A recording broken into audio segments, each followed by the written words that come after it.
Assalamualaikum Sobat Football United, ringan amatiran ala gua. Manchester United belum ada Manchester United belum ada pergerakan lagi, belum ada here we go, belum ada ataupun kabar yang mendekatkan Manchester United dengan seorang pemain ya. Ketika video ini gua bikin, sehingga bisa dikatakan Manchester United stuck mungkin ya.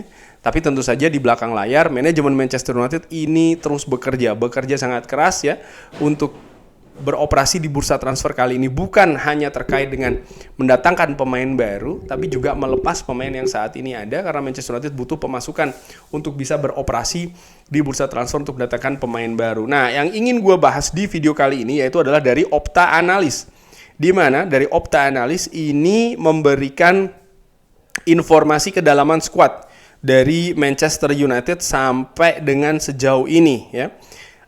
Gue ingin mulai dulu mungkin kabar dari back kiri, ada Luxo dan juga Harry Amas. Tapi Harry Amas Manchester United sebutkan, ataupun Laurie Whitwell menyebutkan bahwa Manchester United sangat terbuka untuk menjual secara permanen Harry Amas. Artinya ada kemungkinan akan hanya Luxo saja tuh yang menghuni posisi back kiri. Lalu juga ada posisi-posisi lain ya, termasuk juga lini tengah, posisi serang, 3 gelandang serang dan posisi striker. Ada juga posisi penjaga gawang. Kalau kita lihat dari sisi jumlah, maka jumlah yang paling banyak itu ada pada posisi penjaga gawang. Saat ini Manchester United ada 4 penjaga gawang. Radek Vitek dimasukkan di sana, tapi tidak dengan Altay Bayindir yang menurut gua ini bisa saja ditukar, ataupun pada akhirnya keduanya juga diproyeksikan akan lepas ya di bursa transfer musim panas ini. Lalu untuk posisi center back, ya masing-masing posisi kanan maupun kiri ini memiliki 3 pemain center back. Untuk posisi gelandang pivot yang diisi oleh Yuri Tielemans, Andre Santos, Manuel Ugarte dan juga Tyler Fletcher, yaitu ada 4 pemain yang menghuni di posisi tersebut. Lalu Cunha, Dorgu, Marcus Rashford untuk posisi sayap serang sebelah kiri, Bruno Fernandes, Mason Mount gelandang serang. Di kanan Bumo, Diallo, lalu Ahmad Diallo, lalu Sealesi, dan di depan ada 3 nama, Sesko, Sirkse, Chido Obi. Lalu di kanan ada Diogo Dalot dan juga Nocer Mazraoui. Ini bagaimana keadaan dari Manchester United dengan situasi seperti ini? Menurut gua, kalau kita melihat secara kedalaman squad ya, sekali lagi dari kedalaman squad, menurut gua ini sudah oke. Sekali lagi dari sisi kedalaman. Kenapa gua bilang oke? Secara ideal paling tidak satu posisi ada 2 pemain minimal. Satu posisi ada 2. Mungkin hanya posisi back kiri ya, karena Harry Amas ini diproyeksi akan lepas. Posisi penjaga gawang pun juga Radek Vitek akan cabut di sana, Altay Bayindir juga akan cabut. Jadi akan ada 3 penjaga gawang ya. Tapi mungkin posisi back kiri ini, karena saat ini hanya 2 dan 1 diproyeksikan akan cabut. Tapi bagaimana dengan posisi lain? Sekali lagi dari sisi kedalaman squad, dari sisi kuantitas, dari sisi jumlah, menurut gue ini cenderung lebih aman. Tapi bagaimana dari sisi kualitas? Apakah dengan keadaan saat ini squad Manchester United yang seperti ini merupakan keadaan yang ideal? Apakah ini membuat Manchester United bisa bersaing di posisi atas Premier League, bisa membuat Manchester United berjalan dengan gagah dan juga jauh ya di Champions League, serta membuat Manchester United bisa menjaga peluang untuk mendapatkan trofi di kompetisi domestik seperti FA ataupun juga Carabao? Langsung aja, kalau menurut gue ya, secara ringan amatiran, nampaknya belum. Kalau menurut gue ya, masih ada pemain-pemain dari akademi. Gue bukannya menyaksikan pemain akademi atau seperti apa, tapi kalau melihat, sekali lagi, kalau melihat dari apa yang ditunjukkan oleh pemain akademi ini, terutama di kompetisi resmi musim lalu ya, nampak masih belum ada pemain itu yang katakanlah sangat menonjol sekali, pemain yang bisa membawa perubahan di atas lapangan. Karena pemain ketika diturunkan menurut gua adalah memang untuk membuat sebuah kualitas di atas lapangan, dan kalau diturunkan sebagai pengganti ya bisa meningkatkan kualitas permainan di atas lapangan dari posisi yang dimainkan tersebut. Dan kalau gua lihat saat ini di Manchester United, pemain muda akademi belum ada pemain yang memiliki kapasitas seperti itu. Mungkin baru yang mendekati, tapi belum ada yang secara mutlak katakanlah ya, ketika dia diturunkan dia bisa nih merubah situasi di atas lapangan. Menurut gua secara ringan amatiran belum. Lebih banyak pemain muda itu diturunkan karena untuk faktor development ataupun perkembangan ya. dari pemain muda tersebut, menambah jam terbang, memberikan pengalaman, untuk itu tadi menambah kapasitas, tapi bukan untuk menambah kualitas. Menurut gue seperti itu secara ringan amatiran, sehingga posisi-posisi yang masih ada pemain mudanya, menurut gue secara ringan amatiran, mungkin tidak sependapat Sobat Bobo nanti tidak apa-apa ya, ini ingin gue tiadakan dulu, sehingga kalau dilihat seperti itu, maka misalnya untuk posisi center back tuh sebelah kiri Manchester United hanya ada Lisandro Martinez dan juga Aiden Heaven. Masih safe, masih oke, ada dua pemain ya di sana. Walaupun ya Lisandro Martinez masih dalam status cedera.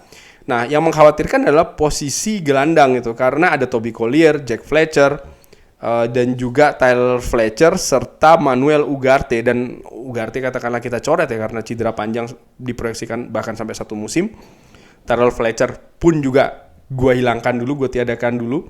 Maka hanya ada Tielemans dan juga Andre Santos di sana. Lalu bahkan di posisi yang satunya lagi hanya ada Kobbie Mainoo seorang menurut gue. Dan ini mengkhawatirkan ya, karena hanya ada satu kualitas saja tuh di posisi gelandang pivot yang ditempati oleh Kobbie Mainoo. Bagaimana untuk posisi serang? Menurut gue masih cenderung lebih aman ya. Baik itu di kanan, di kiri, ataupun juga di tengah. Well, ya, kalau di tengah kita tahu bahwa memang Manchester United ini selalu kesulitan untuk mencari pengganti dari seorang Bruno Fernandes. Tapi inilah realitanya, Bruno masih akan menjadi pemain yang sangat vital menurut gue bagi Manchester United. Sekali lagi itu adalah faktanya. Kenapa gue katakan atau gue proyeksikan musim ini pun masih akan seperti itu? Melihat bagaimana situasi Bruno Fernandes paling tidak selama 2 atau 3 musim terakhir. Manchester United sekian persen kekuatan itu ada pada Bruno Fernandes. Dari kontribusinya, dari banyak hal ya, atributnya juga terlihat jelas dan juga terlihat secara tebal dan dalam ya menurut gue. Memang ditempatkan seorang Mason Mount, tapi mungkin Mason Mount bisa juga ditempatkan di berbagai posisi yang lain. Bagaimana untuk posisi striker? Well, kalau Chido Obi katakanlah ditiadakan, masih ada Xerxes dan juga Sesko, walaupun ada keadaan juga Xerxes ini sedang menuju pintu keluar dari Manchester United, dan kalaupun itu terjadi Manchester United akan mencari gantinya. Nah, dari kesimpulan sementara ini bahwa skuad Manchester United kalau ditiadakan pemain muda akademinya, maka posisi lini tengah ini masih mengkhawatirkan, karena dari 2 posisi pivot Manchester United masih memiliki atau hanya masih memiliki 3 pemain saja, kurang, paling tidak ada 1 lagi menurut gua. Mau nanti dimasukkan pemain tengah seperti pemain muda akademi boleh tentu saja, tapi paling tidak ada pemain yang punya level senior. Menurut gua pemain itu tadi ya, ketika diturunkan bisa membawa perubahan, bisa membawa kualitas, bukan hanya untuk diberikan kesempatan untuk menambah development, katakanlah seperti itu ya.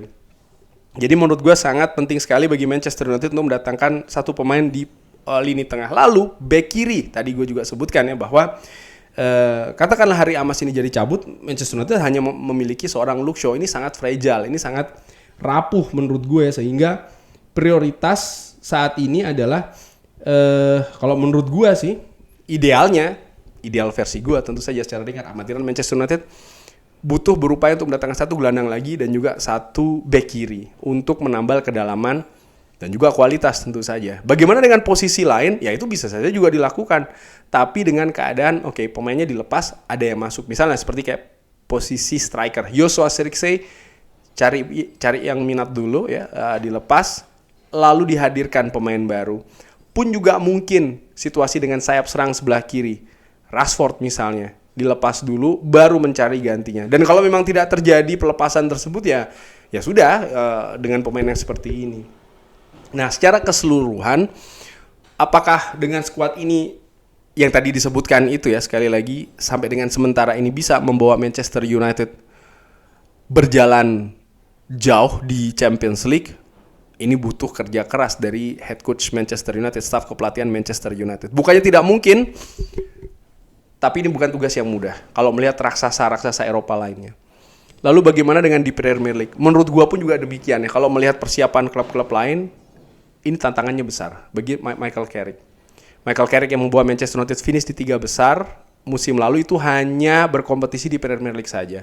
Sementara saat ini berbeda keadaannya. Bagaimana untuk membuat Manchester United misalnya punya peluang untuk mendapatkan trofi di kompetisi domestik, FA maupun Carabao, yang sering juga memainkan pemain lapis kesekian ya. Menurut gua kalau pemain lapisnya seperti ini bukan tugas yang mudah juga bagi Michael Carrick. Jadi memang beban tugas dari staf kepelatihan Manchester United yang dipimpin oleh head coach Michael Carrick. Kalau skuadnya seperti ini, tugasnya masih sangat besar sekali ya untuk bisa membawa Manchester United bersaing. Tapi inilah Premier League, inilah Manchester United, inilah Champions League ya. Dengan segala persaingannya memang akan sangat keras sekali, dan Manchester United masih gue harapkan ya semoga bisa menambah kualitasnya nih dengan mendatangkan pemain baru di sisa bursa transfer musim panas kali ini. Bagaimana menurut Sobat Football United? Seperti biasa silakan drop di kolom komen. Terima kasih sudah menyaksikan. Jangan lupa like, sholat, dan juga subscribe. Wassalamualaikum warahmatullahi wabarakatuh. Thank you.